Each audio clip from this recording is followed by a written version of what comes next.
Damon Torres had always hated the graveyard shift and meridian tech, but tonight felt different. The fluorescent lights hummed their usual electric lullaby as he made his rounds through the empty office building, his footsteps echoing off polished floors that reflected his tired face back at him. At 24, he looked older than his years, the weight of dropped dreams and student loans etched into the lines around his dark eyes. College had been a disaster, his engineering degree abandoned after 2 years when the money ran out, and his focus scattered like leaves in an autumn storm. The security cameras showed nothing but empty hallways and vacant cubicles, their blue glow painting everything in an otherworldly hue. Damon checked his phone. 2:47 a.m. 3 more hours until sunrise, until he could go home to his studio apartment and pretend to sleep while the world woke up around him. He'd been working nights for 2 years now, ever since he'd given up on the idea that life had any grand plan for him. The darkness had become his companion, familiar and oddly comforting in its consistency. That's when he saw her dot at first. Damon thought his exhausted mind was playing tricks on him. The figure standing in the lobby shouldn't have been there all. The doors were locked, the alarm system armed, every entrance monitored. But there she was, perfectly still in the center of the marble floor, her back turned to him. Something about her posture, the way she held her shoulders, sent a chill down his spine that had nothing to do with the building's aggressive air conditioning. "Hey!" he called out, his voice cracking slightly. "Building's closed." "You can't be." "In here." The figure turned slowly, and Damon's breath caught in his throat. It was Nix Calderon, his best friend from childhood, the girl who had vanished without a trace 5 years ago during their senior year of high school. The same Nix who had helped him build impossible contraptions in his garage, who had believed in his dreams even when he'd stopped believing in them himself. The same Nix who had disappeared one October night, leaving behind only questions and a family torn apart by grief. But something was wrong with her face. Her features were sharper. That he remembered, more defined, as if someone had taken the girl he'd known and carved her from marble. Her skin had a luminescent quality that made her seem to glow from within. And her eyes, those warm brown eyes he remembered so well, now held flecks of silver that caught the light in impossible ways. She looked like Nix, but perfected, refined, as if she'd been upgraded by some cosmic artist. "Hello, Damon," she said, and even her voice was different. Still recognizably hers, but with harmonics that seemed to resonate in his chest, making his heart skip beats. "I've been looking for you." "Nix?" The name fell from his lips like a prayer. "Where have you been?" "Everyone thought you were. We had a funeral. Your parents moved away. I searched everywhere for you."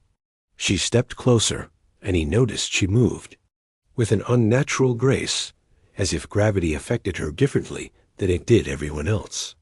"I was far away, learning things about myself, about what I really am. But I've come back because Earth is about to change, Damon. And you're going to. Help me make sure it changes in the right way." "What are you talking about? What happened to you?" "You look ... He struggled for words that wouldn't sound insane. "You look different." Nix smiled, and for a moment, she looked exactly like the girl he'd fallen in love with when they were 16, and thought they had forever ahead of them. "I look like myself for the first time in my life. The question is, are you ready to see what you really are too?" Before Damon could respond, she raised her hand toward him, palm outward. The air between them shimmered like heat waves rising from summer asphalt, and suddenly every nerve in his body came alive with sensation. Colors became more vivid, sounds more complex, and he could swear he could feel the electromagnetic fields of every device in the building humming against his skin. "What did you just do to me?" he whispered. "I gave you a gift," Nix replied. "The same gift my people have been preparing to give to all of humanity. The question is, Are you ready to receive it? Dr. Helena Cross had dedicated her life to studying the invisible, the atmospheric anomalies that most people never noticed, but that told stories about the health of the planet.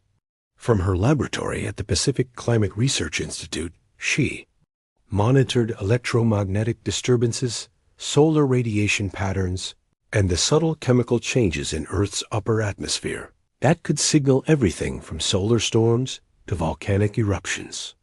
At 38, she'd published more papers on atmospheric xenobiology than anyone in her field, though most of her colleagues thought her theories about extraterrestrial atmospheric signatures were career suicide disguised as cutting edge.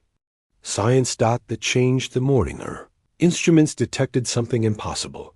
The readings had started appearing 3 weeks ago, concentrated bursts of exotic particles in the atmosphere above major population centers, energy signatures that didn't match anything in her databases. The particles seemed to follow patterns that defied natural explanation, appearing in precise geometric formations that suggested intelligence rather than random atmospheric phenomena. Helena had run the data through every analysis program she could access, consulted with physicists at universities across the globe, and even reached out to contacts at NASA. No one had seen anything like it. The breakthrough came when she realized the particles weren't just appearing randomly. They were responding to human brain activity. Areas with higher population density showed more intense readings, and the patterns seemed to correlate with periods of peak neural activity in those regions. It was as if something in the atmosphere was actively monitoring human consciousness. Helena was analyzing the latest data when her research assistant, James, burst into her laboratory with an expression of barely contained excitement. "Dr. Cross, you need to see this. The surveillance footage from downtown, it's incredible." He pulled up security camera feeds from various locations around the city, all time-stamped from the previous night. The images showed the same phenomenon. People stopping in the middle of sidewalks, in parking lots, outside restaurants, all experiencing what looked like moments of profound realization. Their faces would go blank for several seconds, then illuminate with wonder or confusion before they continued on their way, often looking around as if seeing their surroundings for the first time. It happened simultaneously across 17 different locations, James explained, his voice trembling with scientific fervor. Always between 2:45 and 3:15 a.m., always lasting approximately 47 seconds, and always followed by the same atmospheric particle bursts we've been tracking. Helena studied the footage, her mind racing through possibilities. It's like they're all receiving some kind of transmission. But from what? And why now? Her answer came in the form of an unexpected visitor. The woman appeared in Helena's laboratory without triggering any security alarms, materializing in the center of the room as if she'd simply stepped through an invisible door. She was young, maybe mid-20s, with an ethereal quality that made Helena's instruments hum with activity. The atmospheric sensors were going crazy, detecting the same exotic particles that had been puzzling her for weeks. "Dr. Cross," the woman said, her voice carrying harmonics that made Helena's ears ring. "My name is Nix, and I believe you've been studying my people's work." Helena's hand moved instinctively toward the emergency alarm, but something in the woman's eyes stopped her.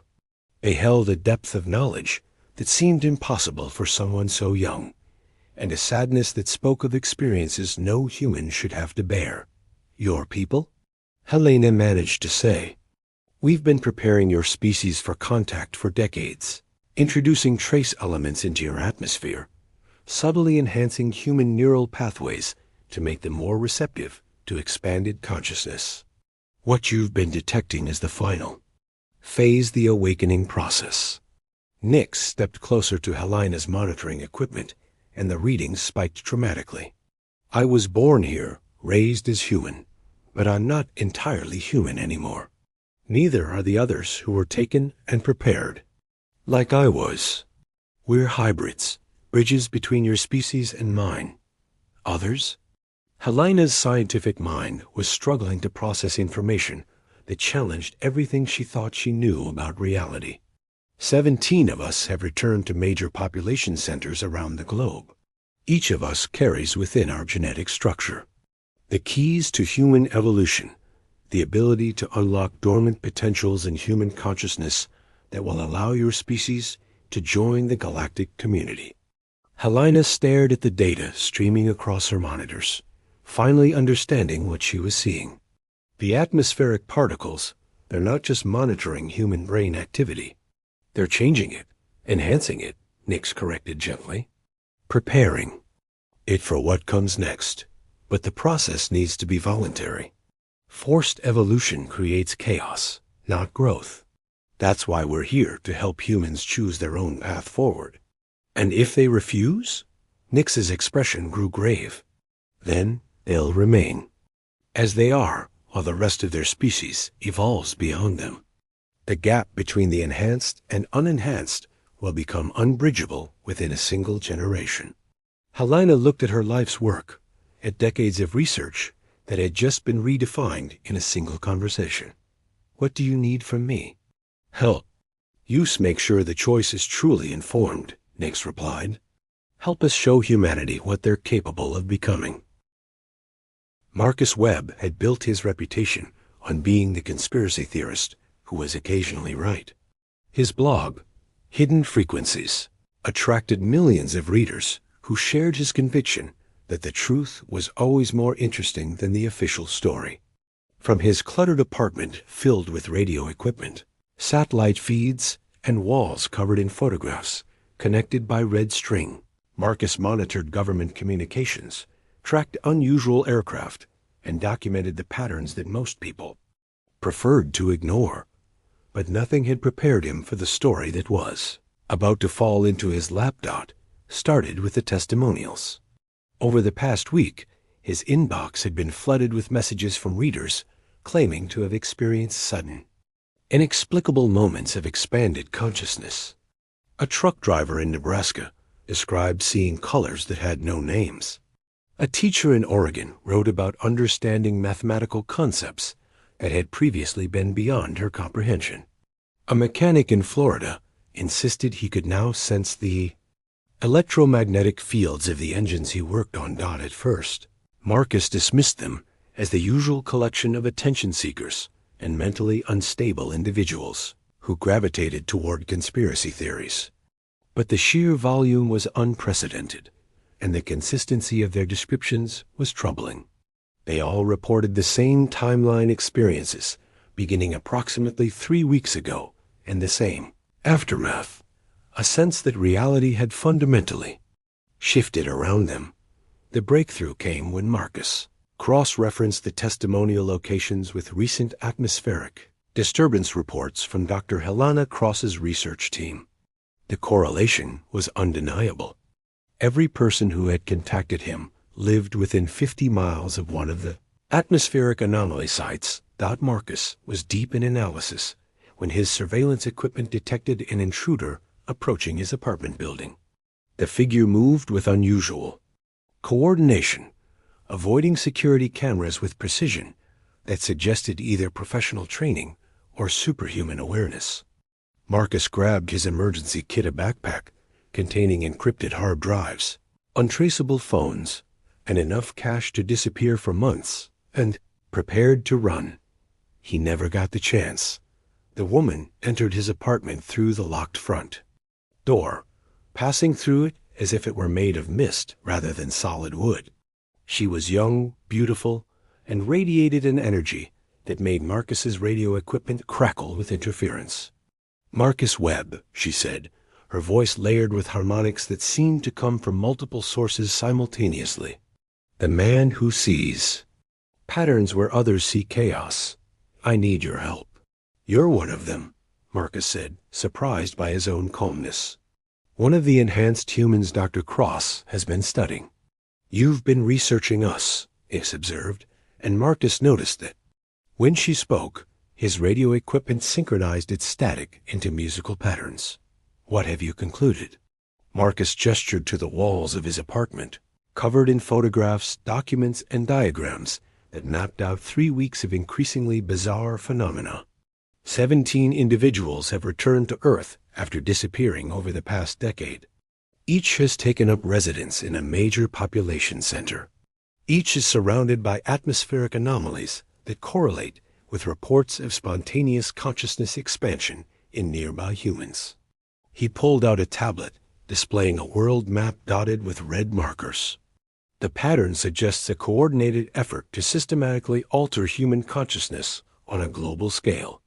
The question is whether this represents invasion, evolution, or something else entirely. Evolution, Nix confirmed. But not forced evolution. We're offering humanity a choice: remain as you are, or accept enhancement that will allow you to perceive reality as it truly is. And what is reality, exactly? Nix extended her hand toward Marcus, and the air between them shimmered with visible energy. Reality is that your species has been isolated in a pocket of limited consciousness for millennia, protected and prepared for the moment when you could handle contact with the greater galactic community. That moment has arrived. Marcus felt something shift in his perception, as if filters he hadn't known existed were being removed from his senses. Suddenly, he could see energy fields around every electronic device in his apartment, could hear conversations happening in adjacent buildings, could sense the electromagnetic signatures of satellites passing overhead. My people have been monitoring your species' development for thousands of years, Nix continued. We've guided your technological advancement, influenced your cultural evolution, and prepared your genetic structure for this transition. But the final step must be voluntary. How many of you are there? Marcus asked, struggling to process the overwhelming sensory input. Billions, scattered across multiple star systems. We're part of a collective consciousness that spans galaxies' individual minds, connected by shared awareness and common purpose. Humanity is being invited to join that collective, but only if you choose to. Marcus thought about the testimonials, about the people who had already begun to change. What happens to those who refuse? They continue to exist as they always have, but they'll be unable to perceive or interact with the enhanced humans. The species will effectively split into 2 distinct evolutionary paths. And you need me to document this transition, to help people understand what's being offered. You've spent your life revealing hidden truths, Nix said. Now I'm asking you to reveal the most important truth in human history. Marcus looked at his life's work, at years spent uncovering secrets and exposing conspiracies, and realized that everything had been preparing him for this moment. What do you need me to do? Tell the world what's really happening, Nix replied, and help them make an informed choice about what humanity becomes next. President Victoria Sterling had always prided herself on being unflappable. In her 12 years in politics, she'd navigated economic crises, international conflicts, and natural disasters with the steady composure that had earned her the nickname Iron Vicky among both allies and opponents. But the report sitting on her desk in the Oval Office challenged every assumption about leadership, national security, and the fundamental nature of human existence. The briefing had come from Admiral Jonathan Hayes, head of the Joint Chiefs, whose reputation for skepticism made his current conclusions all the more disturbing. 17 individuals had appeared simultaneously in major cities worldwide, each demonstrating capabilities that defied conventional understanding of human biology and physics. They could pass through solid matter, manipulate electromagnetic fields, and somehow trigger spontaneous consciousness expansion in nearby populations. The Moscow incident happened 3 hours ago, Admiral Hayes reported, his weathered face grim with implications. The individual there calls himself Orion appeared in Red Square during peak tourist season. Within minutes, approximately 3,000 people experienced what witnesses described as simultaneous enlightenment. They could suddenly perceive radio waves, magnetic fields, even the emotional states of other people in the crowd.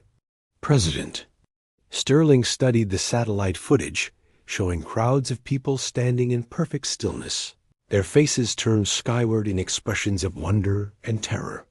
Casualties? None from the event itself, but the psychological impact is unprecedented.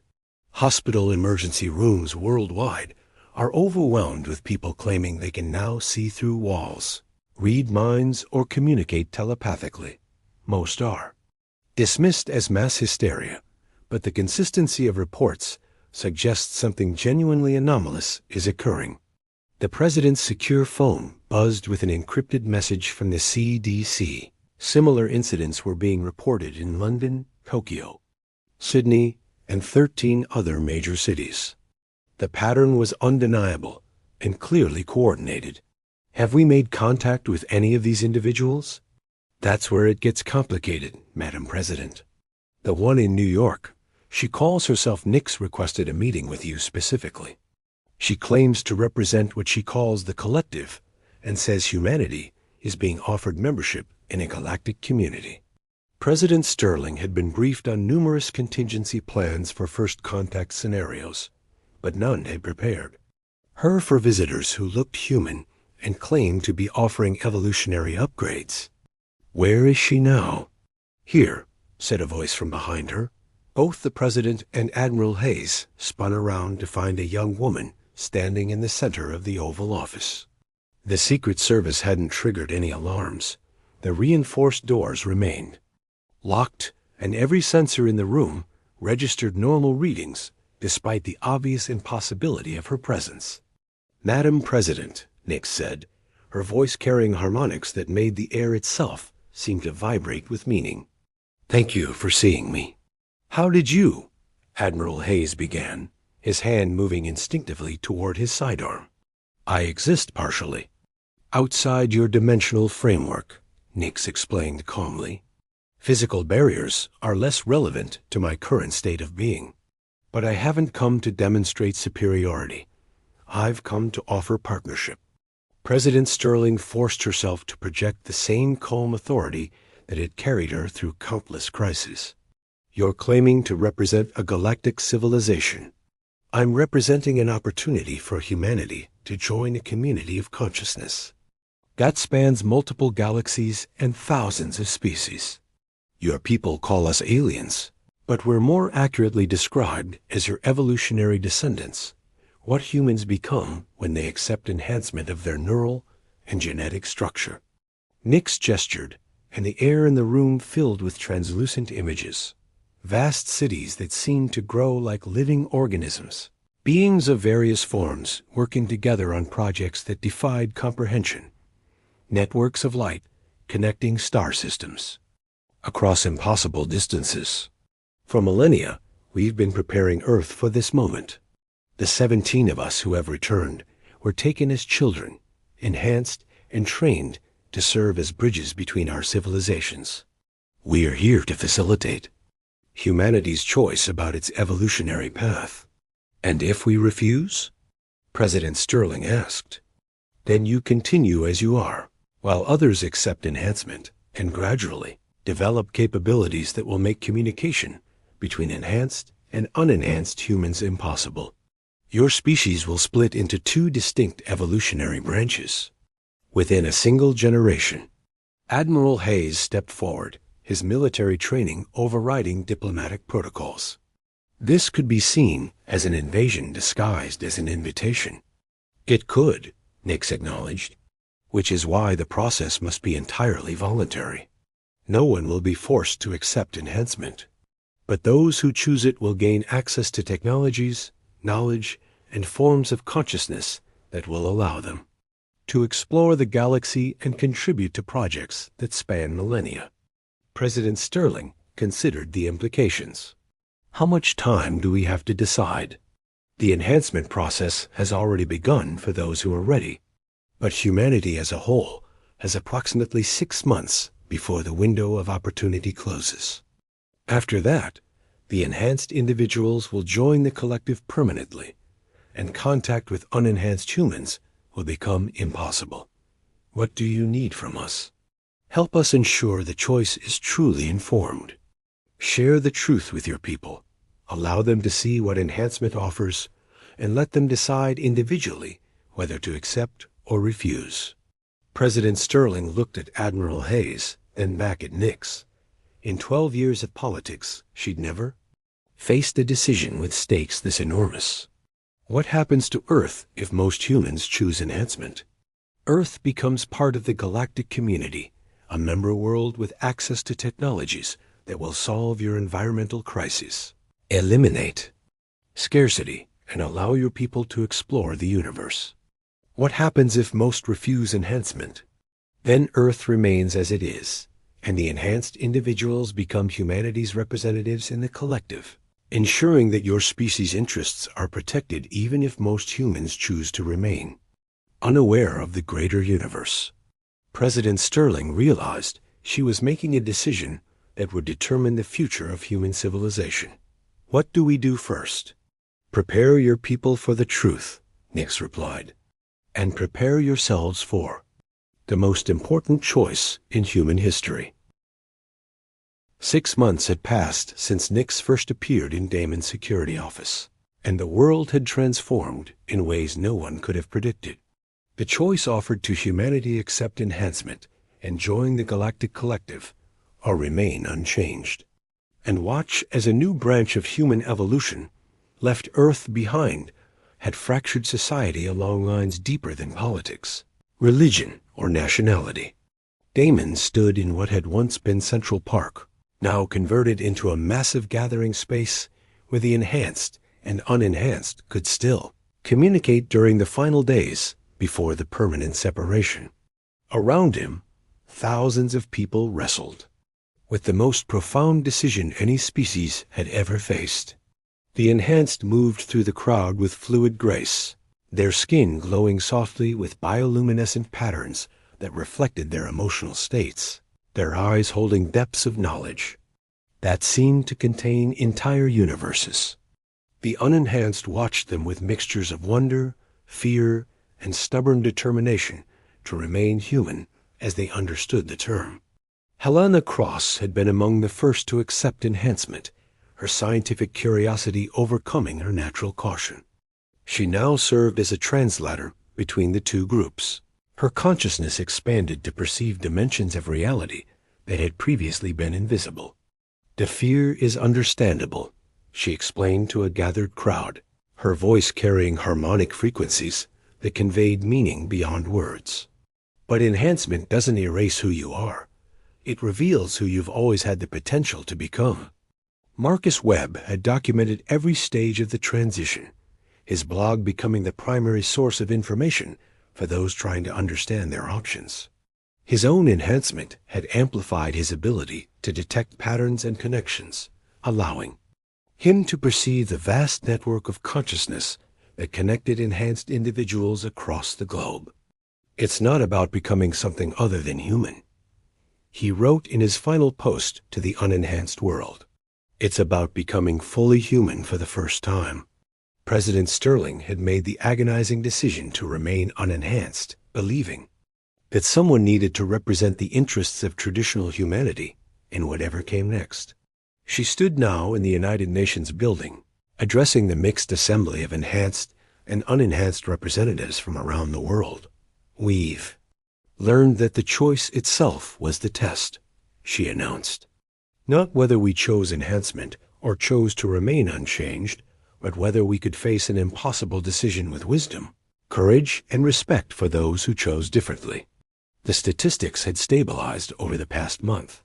Roughly 40% of humanity had accepted enhancement, 30% had refused, and 30% remained undecided as the deadline approached. The enhanced had already begun demonstrating capabilities that would soon make them incomprehensible to unenhanced humans. They could perceive electromagnetic fields, communicate telepathically across vast distances, and access collective memories that spanned thousands of years of galactic history. Nix moved through the crowds like a living bridge between worlds, her hybrid nature allowing her to maintain connection with both enhanced and unenhanced consciousness. She had become the primary ambassador between humanity and the collective, helping to establish protocols that would protect Earth even after most enhanced humans departed for the stars. The separation isn't permanent, she explained to those who are struggling with the finality of the choice. Enhanced humans will return to Earth regularly, and contact will be maintained. But the forms of consciousness will be so different that meaningful communication will require specialized translators like myself. Damon had accepted enhancement 3 months earlier, driven by his love for Nyx and his desire to understand the universe she represented. The process had been like awakening from a dream he hadn't realized he was having.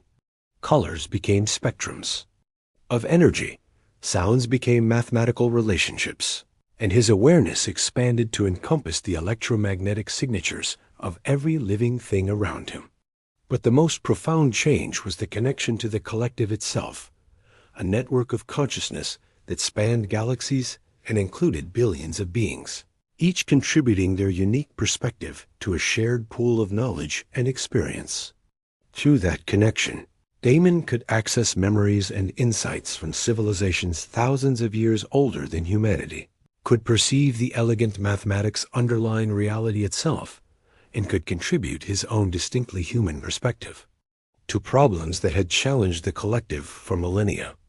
As the sun set on the last day before the final separation, enhanced and unenhanced humans gathered together for ceremonies that would mark the end of one chapter in human history and the beginning of another. The enhanced would soon depart for the stars, joining collective projects that involved engineering solar systems, nurturing young civilizations, and exploring dimensions of reality that existed beyond physical space. The unenhanced would remain on Earth, protected by agreements that ensured their planet would never be interfered with against their will, free to develop their own path of evolution at their own pace. Some would continue searching for technological solutions to humanity's challenges, while others would focus on artistic, philosophical, and spiritual development. Nyx stood between the two groups as the ceremonies began, her consciousness simultaneously connected to the vast collective network and anchored in her human experiences. She had become something unprecedented, a permanent bridge between evolutionary paths, ensuring that neither branch of humanity would be lost to the other. "This isn't an ending," she told the assembled crowds, her words carrying across electromagnetic frequencies that enhanced individuals could perceive and through traditional sound waves that unenhanced humans could hear. "It's a transformation that honors both paths. The enhanced will carry human creativity and curiosity to the stars, while the unenhanced will continue developing the distinctly human ways of understanding existence that make our species unique in the galaxy." As the first enhanced ships became visible in the night sky, structures of living light that seemed to dance between dimensions, Damon felt a mixture of excitement and profound sadness. He was about to embark on adventures that would take him to the edge of the universe and beyond. But he was also leaving behind the simple human experience that had shaped everything he understood about love, loss, and the meaning of existence.